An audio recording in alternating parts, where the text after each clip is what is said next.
오늘은 9번째 계명입니다. 네 이웃에 대하여 거짓 증거하지 말라. 이 십계명을 출애굽기 23장 1절에서 3절까지 이 말씀을 이제 적용하고 있어요. 어떻게 적용하고 있는지 23장 1절에서 3절까지를 같이 읽어보도록 합시다. 뒤쪽에요. 같이 읽을까요? 너는 거짓된 풍설을 퍼뜨리지 말며 악인과 연합하여 위증하는 증인이 되지 말며 다수를 따라 악을 행하지 말며 송사의 다수를 따라 부당한 증언을 하지 말며 가난한 자의 송사라고 해서 편벽되이 두둔하지 말지니라. 거짓된 풍설을 퍼뜨리지 말아라. 또 악인과 연합해서 위증하는 그런 증인을 하지 말아라. 또 2절에 다수를 따라서 악을 행하지 말고 또 다수를 따라서 여러모르라 그러죠. 많은 사람들이 거짓을 따라간다고 해서 부당한 증언을 해서는 안 된다. 그리고 가난한 자의 송사라고 해서 편벽되이 두둔하지 말라. 우리는 어려운 사람이 좀 어려움을 당하면 그 사람이 틀린 줄 알면서도 또 편을 들 때가 있잖아요. 그렇게도 해서도 안 된다는 거예요. 그래서 이 제9계명은 이 진실에 대한 계명이고 법률적인 계명입니다. 법정에서 증언할 때, 재판석에서 증언할 때 거짓으로 증언해서는 안 될 것이다. 우리가 법원이나 이 청문회 이런 TV를 보면요, 처음에 증인들을 불러서 바로 말하게 하지 않고 먼저 맹설을 시키는 경우가 많죠. 본인은 양심에 따라 숨김과 보탬이 없이 사실 그대로 말할 것을 맹서합니다. 먼저 이 손을 들고 맹설을 하게 만들어요. 그래서 혹시 이 거짓으로 이 증언을 하게 되면은 죄를 물어요. 그 죄를 뭐라고 하죠? 위증죄라고 해요. 지금 우리나라에서는 5년 이하 징역 그리고 1,000만 원 이하의 벌금을 물리도록 되어 있습니다. 그러나 오늘 이 9계명은 이 거짓 증거는 법정에서의 어떤 거짓말뿐만 아니라 우리가 일상적으로 생활하면서 말하기 쉬운 일반적인 거짓말까지 다 포함을 하고 있어요. 그래서 이 계명을 우리가 이렇게 바꿀 수가 있겠죠. 내 이웃에 대하여 거짓말하지 말라. 우리나라 사람들은 이 거짓말에 대해서 비교적 역사적으로 보면은 좀 관대하다고 그래요. 좀 너그러워요. 심지어 이런 속담도 있더라고요. 거짓말 잘하면 논 5 맞으기보다 낫다. 남자는 거짓말 3 자루는 가지고 다녀야 한다. 나는 이런 또 속담이 있는 줄 몰랐어요. 거짓말을 잘해야 성공한다고 옛날 우리 조상들은 가르쳤나 봐요. 우리나라의 그 하멜이라고 하는 사람이 조선시대에 표류했다가 제주도에 산 적이 있잖아요. 이분이 고국에 돌아가서 하멜 표류기라고 글을 썼는데 거기에 보면은 우리 조선 사람들이 얼마나 거짓말을 잘하는지가 잘 나타나 있습니다. 조선인들은 거짓말을 잘하고 그것을 자랑하였다. 참 이 조상대대로 이 거짓말에 좀 능숙한가 봐요. 청문회 같은 걸 봐도 그러잖아요. 다 알고 있는데 뭐 이거 모르는 사람이 없는데도 거짓말로 이 증언을 하잖아요. 어떻게 하든지 빠져나가려고 그러죠. 그러니까 심리학자가 왜 우리나라 사람들이 거짓말을 잘할까 그 이유를 분석했는데 그 중에 하나가 우리 민족이 어려움들이 많았잖아요. 그 중에 전쟁이 많았죠. 그 많은 전쟁 가운데 살아남으려고 하다 보니까 거짓말을 자연스럽게 할 수밖에 없었다. 그것이 어느덧 우리 가운데 문화가 되어버렸다. 그런 분석을 하신 분도 계시더라고요. 그러나 여러분, 이 기독교 문화에서 살아온 이 서양은 이 거짓말을 아주 굉장히 큰 범죄로 여기고 있어요. 영어권에서 가장 치명적인 욕설이 뭐냐면은 거짓말쟁이. 그 영어로 하면 라이어라고 그러잖아요. 그런 영화도 나오잖아요. 라이어. 거짓말이 얼마나 무서운 죄인가를 보여준 사건이 워터게이트 사건이잖아요. 미국에 일어났던 아주 유명한 사건입니다. 닉슨 대통령이 자기의 반대당인 민주당 사무실에 도청 장치를 했죠. 근데 어떻게 그게 발각이 되었어요. 그런데 이 도청했다고 하는 이 사실을 보고받고도 언론에서는 나는 전혀 모른다고 거짓말을 했죠. 미국인들은 분노했어요. 도청 장치를 한 것도 문제지만은 그것을 모른다고 이 거짓말한 거에 대한 더 큰 분노가 있어서 결국은 닉슨 대통령이 임기를 다 채우지 못하고 대통령직에서 스스로 물러나게 되었죠. 아마 여러분도 그 사실을 기억하시는 분들도 있을 거예요.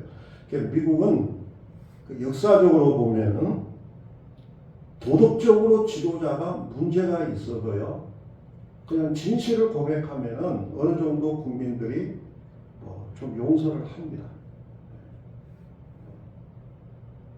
그러나 그것을 은폐하고 또 거짓말로 하면은 미국 국민들은 용서를 안 해요. 한 사실보다는 그걸 거짓말한 거에 대해서 아주 무겁게 심판을 해요. 이건 바로 기독교 문화죠. 성경이 그렇게 말하고 있기 때문이죠. 왜 우리가 거짓말을 해서는 안 되느냐? 하나는 이런 거예요. 거짓말의 뿌리, 거짓말의 근원은 마귀에게서 나오기 때문에 마귀에게서. 요한복음 8장 44절 같이 읽어봅시다. 그는 처음부터 살인한 자요 진리가 그 속에 없으므로 진리에 서지 못하고 거짓을 말할 때에 제 것으로 말하나니 이는 그가 거짓말쟁이요 거짓의 아비가 되었습니다. 성경은 이렇게 말합니다. 마귀는 살인자다. 그리고 거짓말쟁이다. 거짓의 아비다. 거짓의 조상이라는 거죠. 그러니까 입만 열면은 마귀는 거짓말을 해요. 하나님은 진실이죠. 그런데 마귀는 늘 거짓말로 상대방을 속입니다. 광야에서 예수님께서 금식을 하면서 힘들 때 마귀가 찾아와서 시험을 하잖아요.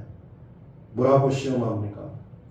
내게 엎드려 경배하면 천하 만국을 내게 주겠다. 천하 만국. 여러분, 천하 만국을 줄 수 있는 분은 누구밖에 없어요? 하나님밖에 없죠. 그런데 마귀란 놈이 그래요. 내가 주겠다. 내가. 자기가 하나님처럼 모든 걸 다 줄 수 있다고 거짓말해요. 예수님은 그걸 물리쳤지만요. 오늘도 우리가 살고 있는 우리 속에 보면은 이 거짓말 하나 때문에 넘어가는 사람들이 얼마나 많습니까? 그렇죠. 다 주겠다. 다 주겠다. 주식은 비트코인 다 그런 유혹에 넘어가는 사람들이 뭡니까? 내가 다 주겠다. 누가 거짓말을 합니까? 하나님께 속한 자는 거짓말이 안 돼요. 누구에게 속한 자요? 마귀에게 속한 자가 거짓말을 해요. 그리고 마귀에게 속한 자는요, 거짓말에 잘 넘어가요. 그 사람이 본성적으로 귀가 얇아서가 아니에요. 마귀에게 속한 사람은요, 교회를 다녀도 잘 넘어가요. 사기꾼의 말에 잘 넘어가고. 두 번째입니다. 왜 거짓말을 해서는 안 되냐? 거짓말하면은 어디 갑니까? 지옥 가기 때문이죠. 요한계시록 21장 8절입니다. 같이 읽읍시다. 두려워하는 자들과 믿지 아니하는 자들과 흉악한 자들과 살인자들과 음행하는 자들과 점술가들과 우상 숭배하는 자들과 거짓말하는 모든 자들은 어디에? 불과 유황으로 타는 못에 던져지리니 이것이 둘째 사망입니다. 얼마나 무섭습니까? 거짓말 하는 자는 결론은 그거예요. 지옥 간다. 지옥 간다. 세 번째입니다. 왜 거짓말해서는 안 되냐? 거짓말은 양심이 마비된 사람들이 하기 때문에 양심이 마비가 되면은 거짓말을 합니다. 디모데전서 4장 2절에 자기 양심이 화인을 맞아서 외식함으로 어떻게 해요? 거짓말하는 자들이라. 양심이 화인이 맞아. 화인이 뭡니까? 이 불도장이잖아요. 옛날 그 노예들에게 짐승에게 시뻘건 그 불도장을 찍어버렸고 완전히 죽어버리죠. 양심이 죽어버렸단 말이에요. 거짓말을 해도 못 느껴요. 못 느껴요. 그 심리학자가 그러더라고요. 잘 들어보세요. 절대로 변하지 않는 사람이 있대. 절대로 변하지 않는. 이거는 착각에서 우리가 빠져나와야 된대. 예를 들어 살인자도 어떤 계기에 바꾸어질 수도 있대요. 그런데 누구는 안 바뀌냐면 사기꾼은요 절대로 안 바뀐다 그러더라고요. 그 사람들의 심리는 뭐냐? 양심이 마비가 됐대. 그러니까 사기꾼은 변한다 안 변한다? 절대로 안 변한다. 100%안 변한다. 그러니까 바꿀 생각 말해요. 그런 사람을 피해래요. 그래야 손해를 안 본다 그러더라고요. 참 꿀팁입니다.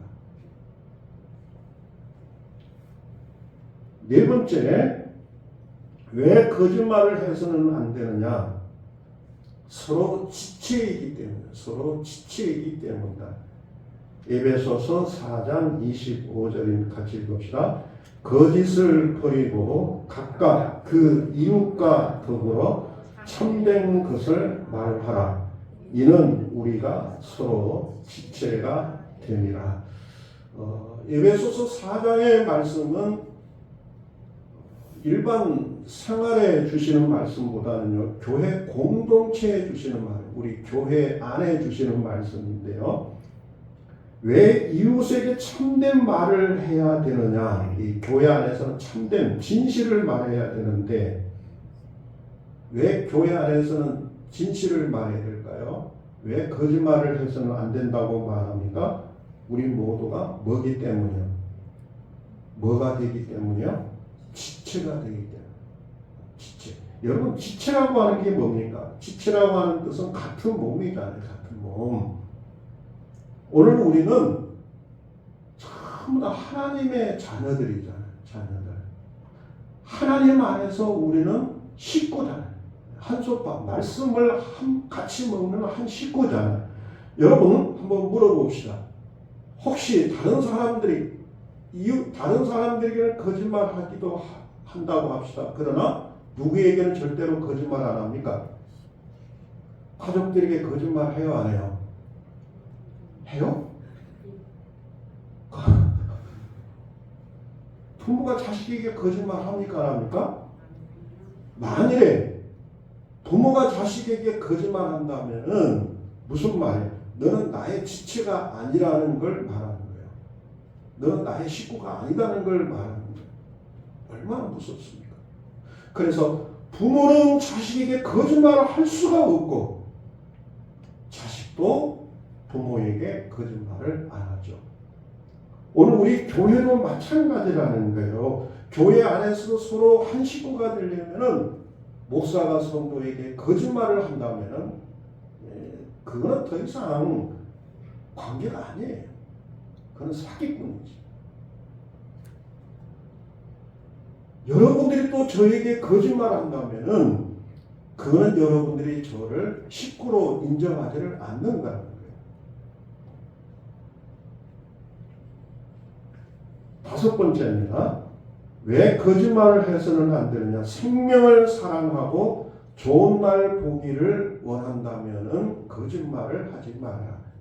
베드로전서 3장 10절 같이 읽읍시다. 생명을 사랑하고 좋은 날 보기를 원하는 자는 혀를 금하여 악한 말을 그치며 그 입술로 거짓을 말하지 말라. 그래요. 좋은 날 보기를 원하십니까? 아멘 합시다. 아멘. 네. 정말로 여러분의 인생이 잘 되기를 원하세요. 성경은 말해요. 거짓말하지 마라. 좋은 날 보기를 원하느냐? 거짓말하지 마라. 여섯 번째입니다. 왜 거짓말을 해서는 안 되느냐? 거짓말은 대물림 되기 때문이에요. 거짓말은 대물림 되기 때문이다. 성경에서 거짓말 잘하는 사람, 여러분 딱 떠오르는 사람이 있죠. 누가 떠오릅니까? 구약성경에 누가 거짓말을 잘했죠? 야곱이다. 의미가 뜻이 야곱이라고 하는 뜻이 속이는 자다. 누구를 속여? 눈먼 아버지를 속이죠. 거짓말로 속이잖아요. 아버지가 눈이 어두우니까 팔에다가 털을 좀 붙여두고 가서 자신이 예서라고 거짓말하잖아요. 그리고 축복을 도둑질하죠. 근데 재미난 것은요, 훗날 자식들이 아버지 야곱을 속입니까, 안 속입니까? 또 속여요. 요셉을 애굽에 팔아놓고 와서 뭐라고 또 거짓말합니까? 짐승에게 물려 죽었다고 거짓말. 거짓말이 대물림이 돼요. 인생의 마지막에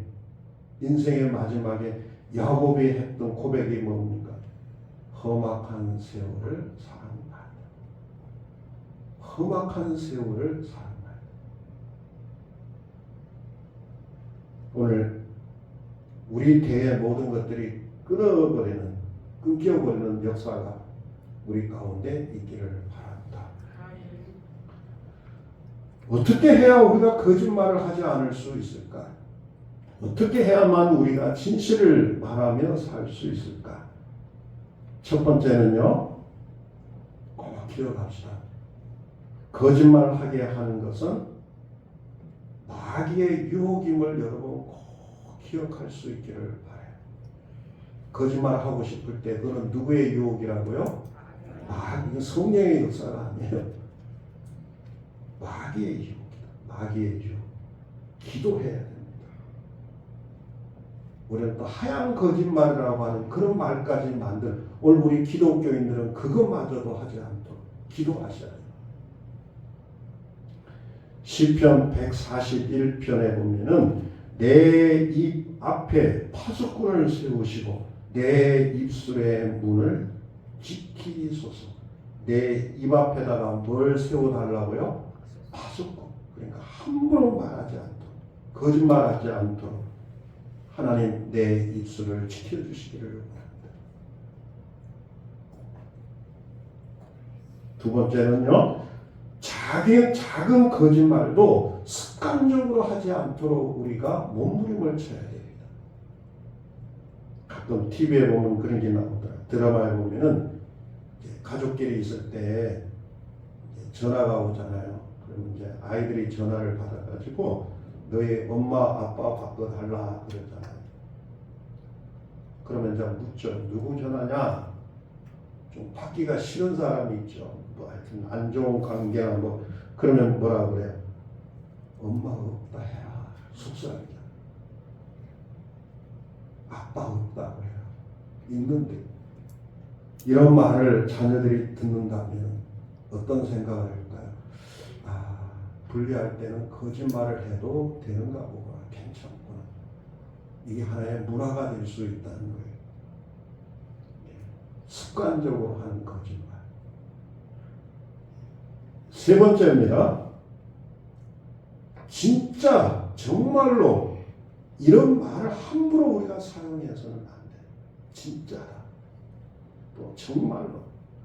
습관적으로 어떤 분들은 설교할 때, 기도할 때 보면은요, 이 적어서 하면은 괜찮은데 적지 않고 기도할 때 보면 자꾸 중언부언해요. 습관적으로 진짜로 하나님께 기도하는, 정말로 하나님께.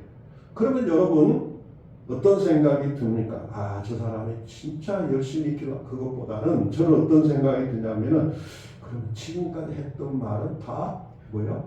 거짓말이었던가? 이런 말 사용하지 않고도 우리가 평상시의 언어를, 그리고 기도나 그런 습관이 되도록 해야 된다는 겁니다. 네 번째입니다. 말을 했으면 내가 한 말이 거짓말이 되지 않도록 꼭 지켜야 돼. 내가 일단 말을 했으면, 하나님은 말씀하시면 그대로 이루어집니까? 안 이루어집니까? 그대로 이루어져요. 빛이 있으라 하는 데는 빛이 있고, 하나님은 그냥 선포해요. 말씀하시면 그대로 이루어집니다. 민수기 23장 19절 같이 읽읍시다. 하나님은 사람이 아니시니 거짓말을 하지 않으시고 어찌 그 말씀하신 말을 행하지 않으시며 하신 말씀을 실행하지 않으시냐. 하나님은 거짓말을 하지 않으십니다. 그대로 하십니다. 오늘 우리는 하나님의 자녀는 하나님의 말씀, 하나님을 닮은 자라잖아요. 우리는 누구를 닮았어요? 하나님을 닮았잖아요. 하나님 말씀을 닮은 자들이에요. 말을 했으면 그대로 우리가 지켜야 돼요. 그래서 많은 말보다는 말을 좀 적게 하는 것이 좋아요. 언행일치라 그러지 않습니까? 언행일치. 서원기도도 일단 말했으면은 그것을 지키려고 노력하고, 그것이 공수표라 그러죠. 거짓말이 되지 않도록 우리가 노력을 하셔야 됩니다. 말할 때는 신중하게, 그리고 일단 말했으면은 그것이 그대로 이루어지도록. 또 하나가 있어요. 내가 하는 말이 사람들에게 진실이라는 것이 믿어지도록 해야 됩니다. 내가 말한 것이 뭐가 되도록요? 진실이 돼요. 우리가 들어서는 절대로 안 된 말이 저는 이거라고 생각해요. 나는 저 사람 말은 콩으로 메주를 쓴다 해도 못 믿는다. 저 사람은 숨 쉬는 것 빼고는 다 입만 열면 거짓말이다. 저는 이 말을 우리 그리스도인이 듣고 산다면요, 그 사람은 더 이상 그리스도인이 아니라고 생각해요. 그 사람은 그리스도인이 아니에요. 어떻게 우리가 인식되어야 됩니까? 저 사람은 하는 말은 늘 진실하다. 저 사람 말은 믿을 수 있다. 요셉이 그랬잖아요. 보디발의 아내가 자신의 청을 안 들어주니까 요셉이 자신을 강간하려 했다고 남편에게 말하잖아요. 당시에 노예가 주인의 아내를 강간하려고 했다 그러면은 법적으로 어디에 해당됩니까? 사형감이에요. 그대로 죽이는 거예요. 아무리 보디발이 요셉을 아낀다고 해도요, 자기 부인을, 아내를 강간하려고 급탈했다고 한다면 이게 보통 큰 죄입니다. 당연히 죽여야 되겠죠. 그런데 보세요. 죽이지 않고 어디에만 가둡니까? 감옥에 가두기만 해요. 죽이지 않고. 왜 그랬을 것 같아요? 아내의 말보다는 누구의 말을 더 믿은 거예요? 요셉. 그동안에 그가 살아온 삶을 알기 때문에. 그런다고 해서 또 아내가 그렇게 했는데 안 할 수도 없으니까 그냥 그동안에 살아온 요셉의 삶이 그렇고 그의 말은 거짓말이 아니고 진실하다는 걸 믿었기 때문에 죽이지 않고 그냥 감옥에만 넣었던 거예요. 이게 바로 그리스도인의 삶이죠. 그리고 거짓말을 했으면 빨리 회개하셔야 됩니다. 가룟유다가 그랬죠. 예수님이 그러잖아요. 내가 나를 팔리라. 그럼 바로 회개해야 되잖아요. 그런데 시치미를 뚝 떼면서 뭐라고 그래요? 나는 아니죠. 나는 아니죠. 거짓말을 합니다. 반대로 베드로는 어떻게 했어요? 예수님을 모른다고 3번 부인했죠. 거짓말을 합니다. 통곡하죠. 회개할 때 하나님은 베드로를 용서하셨죠. 거짓말을 할 수 있다고 생각해요. 그러나 여러분, 빨리 그 다음이 중요합니다. 하나님, 저를 용서해 주시기를 원합니다. 회개하면은 다시 거기서 일어날 수가 있어요.